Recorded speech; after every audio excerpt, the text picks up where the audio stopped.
Hello all, welcome and welcome back to my YouTube channel. आज के इस video में हम इग्नू पीएचडी एंट्रेंस 2023 के बारे में बात करने वाले हैं।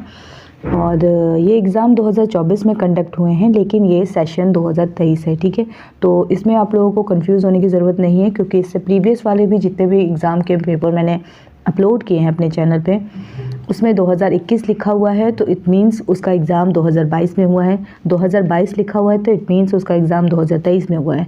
और अगर 2023 का ये एग्ज़ाम है सेशन का, तो इसका एग्ज़ाम जो है वो 2024 में हुआ है, लेकिन ये सेशन जो है वो 2023 ही काउंट हो गया। इसमें इनरोल होने वाले बच्चे जो भी इनरोल होंगे वो 2023 के सेशन के अकॉर्डिंग काउंट किए जाएंगे। ठीक है, तो देखते हैं हम इसके प्रश्न पत्र को। और इस बार जो इग्नू पीएचडी एंट्रेंस का एग्ज़ाम हुआ था वो पहले हुआ करता था, सभी स्टूडेंट्स उसमें एग्ज़ाम देते थे। ठीक है, यानी कि जेआरएफ वाले भी एग्ज़ाम देते थे। जब मेरा सेशन हुआ था, यानी 2021 वाला जो सेशन था, जो 2022 में कंडक्ट करवाया गया था, उस टाइम भी जेआरएफ वालों ने एग्ज़ाम दिया था। उसके बाद वाले जो भी एग्ज़ाम हुए थे उसमें भी जेआरएफ वालों ने एग्ज़ाम दिया था। ठीक है, इस बार जो पेपर हुआ है इसमें सिर्फ और सिर्फ नेट वाले बच्चे इंक्लूड हुए हैं, नेट और नॉन नेट। जेआरएफ वालों को एक्सक्लूड कर दिया गया है, यानी कि उनको सिर्फ और सिर्फ डायरेक्ट इंटरव्यू के लिए कॉल किया जाएगा। एक और चीज़, जो पैटर्न है वो भी बदला है। यानी 2021 यानी मेरे टाइम पे जब वो एग्ज़ाम हुआ था वो ऑब्जेक्टिव था और एनटीए ने कंडक्ट करवाया था उसे, और वो ऑनलाइन मोड में हुआ था। इसके बाद जो पेपर हुआ, यानी मेरे सेशन के बाद जो पेपर हुआ, वो डिस्क्रिप्टिव फॉर्म में हुआ। वो यूनिवर्सिटी की तरफ से कंडक्ट करवाया गया था और वो डिस्क्रिप्टिव फॉर्म में था। अभी जो पेपर ये जो मैं आप लोगों के साथ शेयर कर रही हूँ, ये पेपर ऑब्जेक्टिव फॉर्म में हुआ है और इसे यूनिवर्सिटी ने कंडक्ट करवाया है। ठीक है, इस बार एनटीए ने कंडक्ट नहीं करवाया है, ये यूनिवर्सिटी ने इसे ऑब्जेक्टिव फॉर्म में करवाया। डिस्क्रिप्टिव फॉर्म में ये एग्ज़ाम इसलिए नहीं हुआ क्योंकि पिछली बार डिस्क्रिप्टिव फॉर्म का जो पेपर हुआ था उसको चेक करने में बहुत टाइम लग रहा था और सेशन डिले ना हो, इस वजह से इस बार ये पैटर्न चेंज हुआ है। आगे जो भी पैटर्न होगा वो आप लोगों को बता दिया जाएगा एग्ज़ाम से 1-2 वीक पहले, तो या फिर आपको प्रोस्पेक्टस में भी इसकी जानकारी दे दी जाएगी। ठीक है, तो स्टार्ट करते हैं। ये पेपर हिंदी का है और इसमें टोटल 100 क्वेश्चन है। 50 क्वेश्चन आपके रिसर्च मेथडोलॉजी के होंगे और 50 क्वेश्चन जो है वो आपके सब्जेक्ट से रिलेटेड होंगे। ठीक है, तो नेगेटिव मार्किंग नहीं था, तो ये चीज़ एक अच्छी चीज़ है। और इसमें सिर्फ नेट और नॉन नेट वाले बच्चे अपीयर हुए थे। अभी आप लोगों का जो एग्ज़ाम का जो इंटरव्यू का जो शेड्यूल आने वाला है उसके बारे में भी बात करेंगे अगले वीडियो में, लेकिन फ़िलहाल इसे देख लेते हैं। तो हर एक प्रश्न जो है वो 1-1 अंक था और इसमें नेगेटिव मार्किंग नहीं थी। तो स्टार्ट करते हैं इस पेपर को। ओएमआर पे था ये।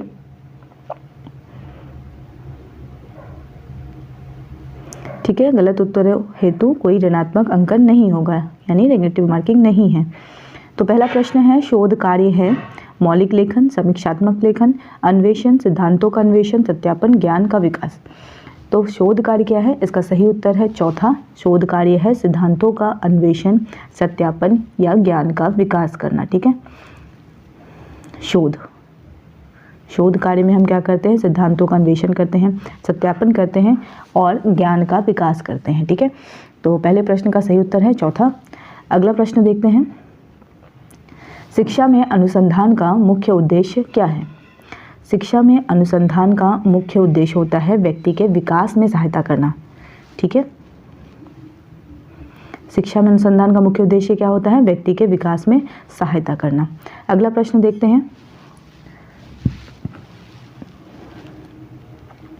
शोधा के संदर्भ में इनमें से कौन सा शोध विश्वसनीयता को प्रभावित नहीं करेगा?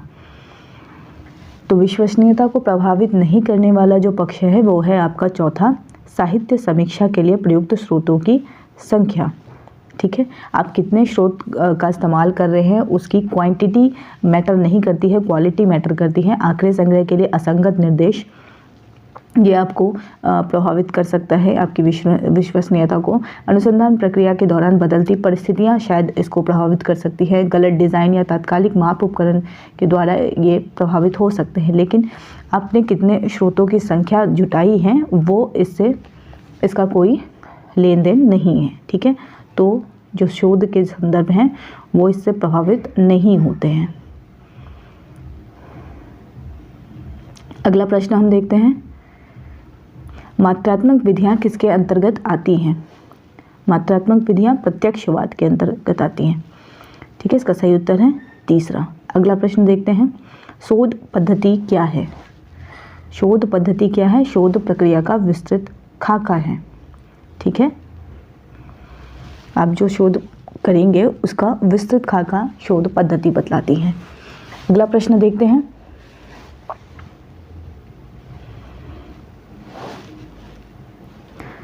शोधार्थी द्वारा विधिवत प्रस्तुत शोध का दस्तावेज क्या कहलाता है? तो ये शोध प्रबंध कहलाता है, जिसे हम थीसिस कहते हैं। अगला प्रश्न है, शोध में प्रलेख, मानव पुस्तकें, पत्रिकाएं, इलेक्ट्रॉनिक माध्यम, यूट्यूब आदि क्या है? तो ये सूचना स्रोत है, सूचना तंत्र है, सूचना माध्यम है। तो ये सभी हैं, तीनों हैं। ठीक है, जो भी अगर आप प्रलेख भी ले रहे हैं या पुस्तकें ले रहे हैं, पत्रिकाएं, ये सब सूचना स्रोत हैं या सूचना तंत्र कह सकते हैं, आप इसे सूचना माध्यम कह सकते हैं। ठीक है, क्योंकि आपको यहाँ से जानकारी मिल रही है। अगला प्रश्न देखते हैं, अतीत की घटनाओं से वर्तमान को समझने की प्रविधि किस शोध से संबंधित है? तो ये प्रविधि है ऐतिहासिक शोध पद्धति। ठीक है, अगला प्रश्न हम देखते हैं, शोधार्थी के लिए कौन सा लक्षण महत्वपूर्ण है? तो वो नवीन तथ्यों की खोज करता है, उपलब्ध तथ्यों का सत्यापन करता है, चरों के बीच कारण कार्य संबंधों का परीक्षण करता है।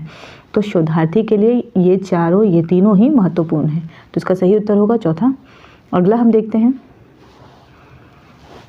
निम्नलिखित में से कौन सी प्रविधि आंकड़ों के संकलन में सहायक नहीं है? तो गुणात्मक प्रविधि जो है ये आंकड़ों के संकलन में सहायक नहीं है। हम प्रश्नावली तैयार करके आंकड़े इकट्ठा कर सकते हैं, साक्षात्कार के द्वारा हम आंकड़े ले सकते हैं, अवलोकन द्वारा हम आंकड़े ले सकते हैं, लेकिन गुणात्मक पद्धति के द्वारा कोई आंकड़ा नहीं लिया जाता। अगला है, शोध में साक्षात्कार का क्या उद्देश्य है? तो शोध में साक्षात्कार का उद्देश्य होता है प्रत्यक्ष संपर्क होता है, गुणात्मक तथ्यों की जानकारी लेते हैं, उन अनुपलब्ध जानकारी प्राप्त करते हैं। ठीक है, तो ये सभी जो हैं वो शोध में साक्षात्कार का उद्देश्य है। ठीक है, प्रत्यक्ष संपर्क बनता है, अनुपलब्ध जानकारी प्राप्त करते हैं, गुणात्मक तथ्यों की जानकारी लेते हैं। ठीक है, अगला है, शोध प्रबंधन लिखने के लिए सबसे पहले क्या प्रस्तुत किया जाता है? तो सबसे पहले प्रस्तावना प्रस्तुत की जाती है। ठीक है, अगला है, किसी शोध प्रबंध के उपसंहार का क्या अर्थ होता है? उपसंहार का अर्थ होता है अनुसंधान कार्य का सारांश प्रस्तुत करना। ठीक है, अगला प्रश्न है, शोधकर्ता के लिए क्या आवश्यक है? तो शोधकर्ता के लिए आवश्यक है वैज्ञानिक दृष्टिकोण। ठीक है, दृष्टिकोण मायने रखती है, तो वैज्ञानिक दृष्टिकोण शोधकर्ता के लिए आवश्यक है। सफल शोध के लिए क्या आवश्यक है? तो सफल शोध के लिए योजना, विशेषज्ञ और मार्गदर्शन, ये तीनों आवश्यक हैं। तो इसका सही उत्तर होगा ये सभी। अगला प्रश्न देखते हैं, वस्तुनिष्ठ या निष्पक्ष अवलोकन के लिए क्या आवश्यक है? तो वस्तुनिष्ठ या निष्पक्ष अवलोकन के लिए आवश्यक है प्रयोग करना। ठीक है, तो इसका सही उत्तर है दूसरा। अगला प्रश्न देखते हैं, ज्ञान के क्षेत्र में शोध का कार्य है निरंतर जारी रहता है। ज्ञान के क्षेत्र में शोध का कार्य निरंतर जारी रहता है। यानी कि अगर आपने पीएचडी हासिल कर दी तो इसका मतलब ये नहीं होता कि आप वहीं तक शोध कर रहे हैं, आगे भी आप अपने ज्ञान का विस्तार करने के लिए शोध करते रहते हैं। तो निरंतरता जो है ये इसका अनिवार्य लक्षण है। अगला देखते हैं, निगमन तर्क प्रणाली से निर्णायक तथ्य प्रस्तुत करने का उपक्रम किसने किया है? तो इसका सही उत्तर है दूसरा, अरस्तू ने। अगला प्रश्न है, वैज्ञानिक अध्ययन के विकास को लुनबर्ग ने कितने सोपानों में व्यक्त किया है? तो इसका सही उत्तर है 4। अगला प्रश्न है, सावधानीपूर्वक नियंत्रित परिस्थिति में किसी समस्या के परिणाम के लिए कौन सी शोध प्रविधि उपयोगी है? इसका सही उत्तर है प्रयोगात्मक। अगला प्रश्न देखते हैं, शोधकर्ता के लिए क्या आवश्यक है? तो शोधकर्ता के लिए आवश्यक है तटस्थता, क्षमता, गृहीत विषय का ज्ञान। ठीक है, इसका सही उत्तर है चौथा। अगला देखते हैं, वैज्ञानिक शोध के सोपान हैं विषय और उसके लक्ष्य की परिकल्पना, सामग्री संचयन और उसका विश्लेषण, निष्कर्ष, उपर्युक्त सभी वैज्ञानिक शोध के सोपान हैं। अगला प्रश्न है पाठ टिप्पणी कहाँ रहती है, तो फुटनोट जिसे हम कहते हैं, तो ये रहता है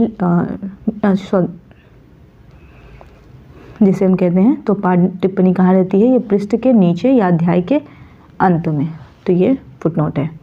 ठीक है, अगला प्रश्न हम देखते हैं पाठ टिप्पणी में क्या रहना आवश्यक है, तो लेखक का नाम, पृष्ठ संख्या और पुस्तक का नाम रहना आवश्यक है, तो ये तीनों आवश्यक है। साहित्यिक चोरी क्या है, साहित्यिक चोरी है भाषा की चोरी, विचारों की चोरी, सामग्री की चोरी, तो ये सभी जो है साहित्यिक चोरी के अंतर्गत आता है, ये सभी हैं।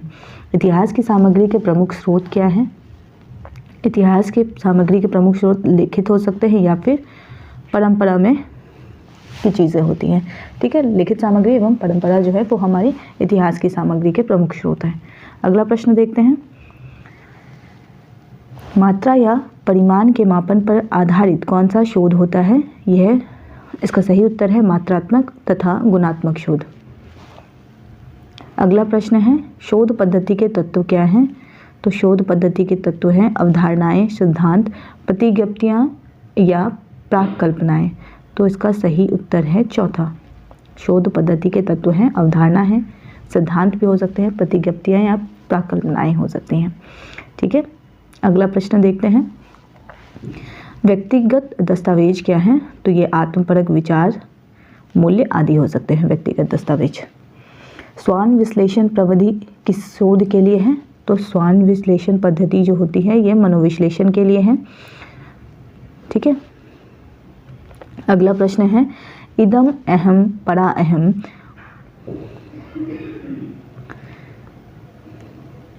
उपतंत्रों की चर्चा किसने की है, इदम अहम और परा अहम उपतंत्रों की चर्चा की है फ्राइड ने। ठीक है, तो इसका सही उत्तर है पहला।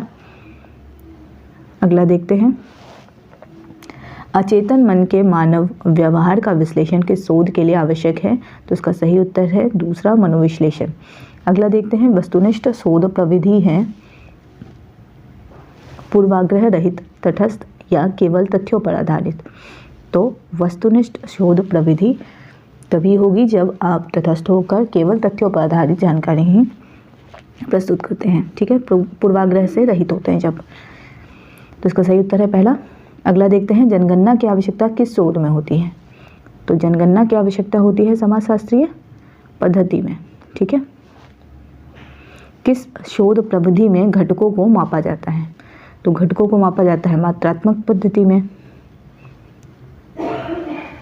सर्वेक्षण के शोध के लिए आवश्यक है, तो ये समाजशास्त्री के लिए आवश्यक हो जाता है, तो इसका सही उत्तर है दूसरा।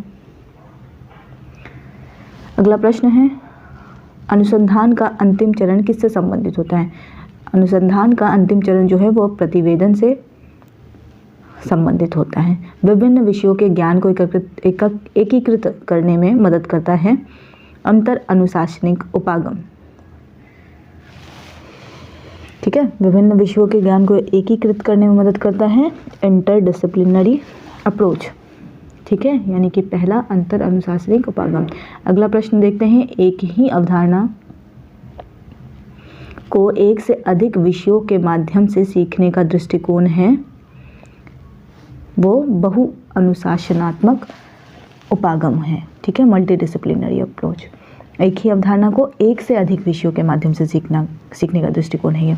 अगला प्रश्न हम देखते हैं दो या दो से अधिक भाषाओं के अंतर संबंधों का अध्ययन क्या कहलाता है, तुलनात्मक अध्ययन। ठीक है, तो 40 का हो गया 1। अगला प्रश्न हम देखते हैं अनुसंधान के लिए क्या महत्वपूर्ण है, अनुसंधान के लिए महत्वपूर्ण है ज्ञान के सृजन और अनुप्रयोग के लिए वैज्ञानिक पद्धति। ठीक है, तो इसका पहला सही उत्तर हो गया। अगला प्रश्न देखते हैं शैली विज्ञान पर शोध के लिए आवश्यक है भाषा विज्ञान और काव्यशास्त्र का अध्ययन। शैली विज्ञान पर शोध के लिए आवश्यक है भाषा विज्ञान और काव्यशास्त्र का अध्ययन। व्यावहारिक ज्ञान से संबंधित है अनुप्रयुक्त शोध, अप्लाइड एथिक्स, अप्लाइड रिसर्च जिसे हम कहते हैं, तो वो ये है अनुप्रयुक्त शोध। प्रतिबिंबता क्या है, प्रतिबिंबता है दूसरे के दृष्टिकोण से अनुसंधान कार्य को समझना, ठीक है, ये प्रतिबिंबता कहलाती है।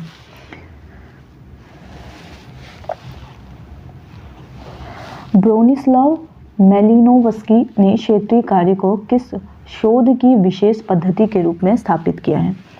तो इसका सही उत्तर है सामाजिक मनोविज्ञान, ठीक है, इसका सही उत्तर है पहला। अगला प्रश्न देखते हैं, अवलोकन पद्धति का प्रयोग क्यों किया जाता है? अवलोकन पद्धति का प्रयोग किया जाता है मूर्त और अमूर्त सामाजिक तथ्यों के अध्ययन के लिए इसका प्रयोग किया जाता है। अगला देखते हैं, मस्तिष्क, जीन, ग्रंथि आदि क्या है? आदि जैविक उपागम है, ठीक है। अगला है, आंकड़े संग्रहण के लिए मुख्य उपकरण क्या है? आंकड़े संग्रहण के लिए, ये शायद प्रश्न एक बार और रिपीट हो गया, तो परीक्षण है, सूची है, प्रश्नावली है, तो ये सभी इसका सही उत्तर है, ठीक है। अगला प्रश्न है, अच्छे शोध उपकरण के लक्षण क्या हैं? तो वस्तुनिष्ठता होनी चाहिए, वैधता होनी चाहिए और विश्वसनीयता होनी चाहिए। अगला प्रश्न है, ये शोध का जो आपका रिसर्च मेथोडोलॉजी, शोध प्रविधि का आपका ये अंतिम प्रश्न है, ठीक है। 50 क्वेश्चन पूरे हो गए हैं पहले पार्ट का, तो पहले पार्ट का ये अंतिम प्रश्न है, शोध प्रारूप से संबंध इनमें से क्या है? तो शोध प्रारूप में ग्रंथ सूची एवं संदर्भ भी आते हैं, अंत टिप्पणी भी आती है, पाद टिप्पणी भी आती है, तो इसका सही उत्तर है चौथा, ये सभी, ठीक है। अब अपने सब्जेक्ट से रिलेटेड प्रश्नों पे आते हैं। तो पहला प्रश्न है, उत्तर अपभ्रंश ही पुरानी हिंदी है, ये किसने कहा था? उत्तर अपभ्रंश ही पुरानी हिंदी है, ये कथन है चंद्रधर शर्मा गुलेरी। अगला है, पृथ्वीराज रासो में किस छंद का प्रयोग सर्वाधिक हुआ है? तो पृथ्वीराज रासो में छप्पई छंद का जो प्रयोग हुआ है वो सर्वाधिक हुआ है। आल्हा नामक छंद का आविष्कार किस रचना में हुआ है? तो परमाल रासो में हुआ है। अगला प्रश्न है, निम्नलिखित में से कौन सा काव्य दूत काव्य है? तो संदेश रासक जो है यह दूत काव्य है। पिस गया वह भीतरी और बाहरी दो कठिन पाटों के बीच, ऐसी ट्रेजेडी है नीच, ये पंक्तियाँ कवि की है, मुक्तिबोध की एक पंक्ति है और सर्वाधिक चर्चित यह कविता है। अगला प्रश्न देखते हैं, निम्नलिखित में से कौन तार सप्तक के कवि हैं? तो ये तार सप्तक के कवि हैं मुक्तिबोध।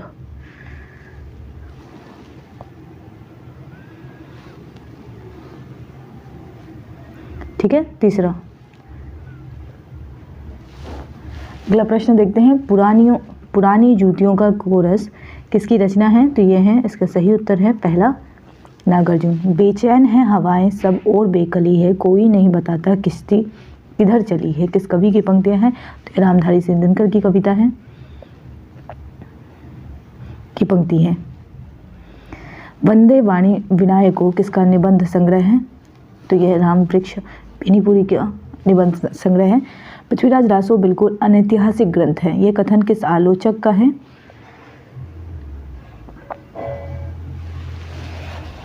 तो ये है महोपाध्याय गौरीशंकर हीराचंद ओझा ने कहा है कि पृथ्वीराज रासो बिल्कुल अनैतिहासिक ग्रंथ है। पृथ्वीराज रासो में किसके संवाद की योजना है? तो सुखसुखी संवाद की योजना है, इसका सही उत्तर है दूसरा। अगला प्रश्न देखते हैं, किस आलोचक ने रासो की भाषा के व्याकरणिक ढांचे को ब्रजभाषा का माना है?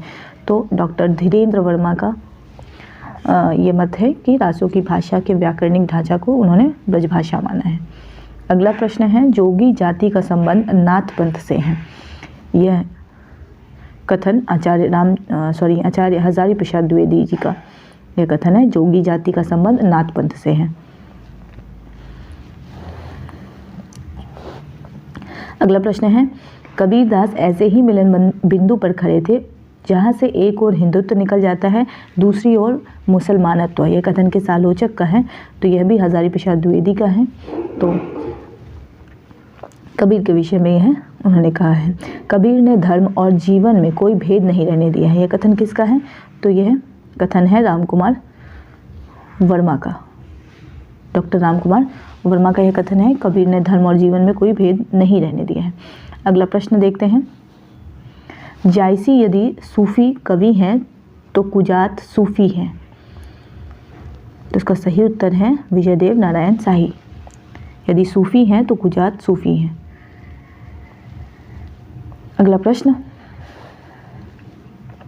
अनहलक का उद्घोष किसने किया? अनहलक का उद्घोष मंसूर अल हल्लाज ने किया है।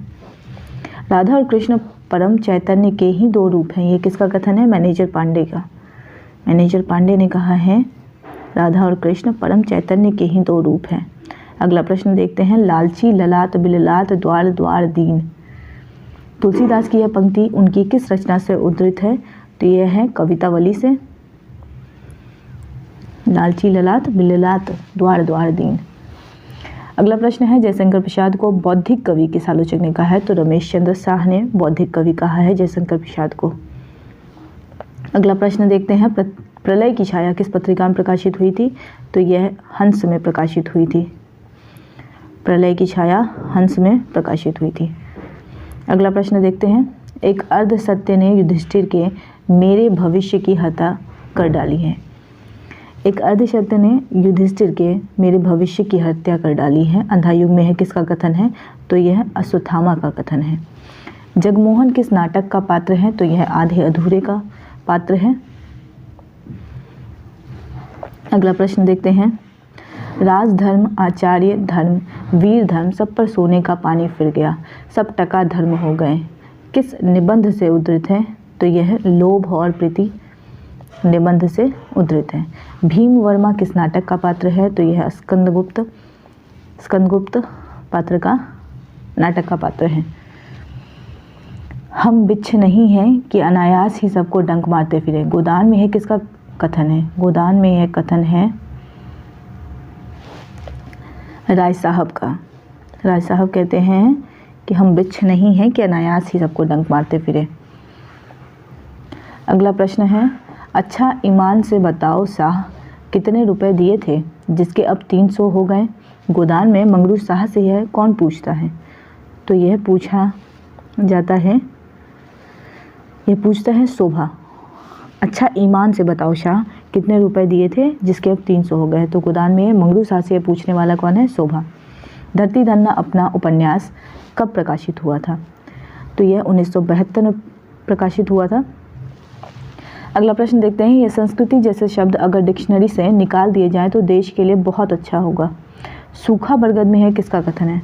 तो सूखा बरगद में यह कथन रशीदा का है। अरे हंसा उड़ल आकाश कोई संगी ना साथी हो, मैला आंचल में, यह कौन गाता है? अरे हंसा उड़ल आकाश कोई संगी ना साथी हो, मैला आंचल में, यह गाता है रामदास। महेश्वर किस कहानी का पात्र है? महेश्वर रोज कहानी का पात्र है।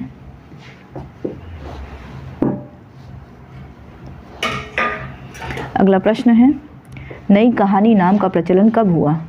नई कहानी का प्रचलन, नाम का जो प्रचलन है, यह हुआ था जनवरी 1956 में।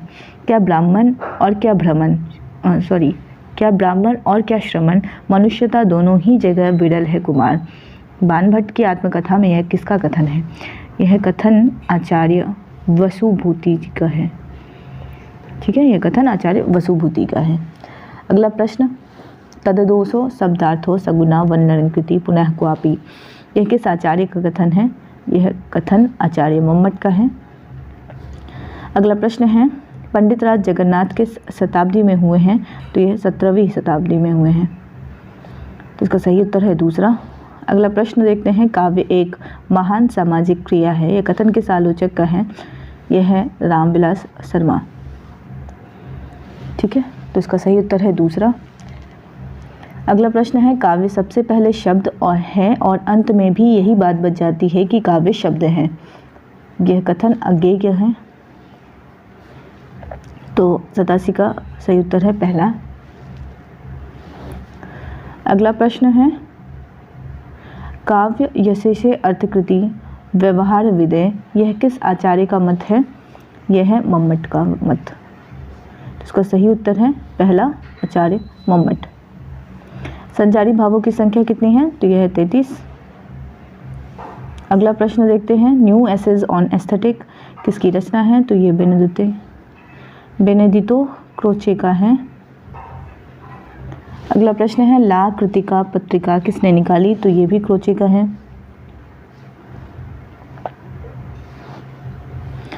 अगला प्रश्न देखते हैं द वेस्टलैंड किसकी रचना है, तो ये टी.एस. इलियट की रचना है। द सीक्रेट वुड ये भी टी.एस. इलियट की रचना है।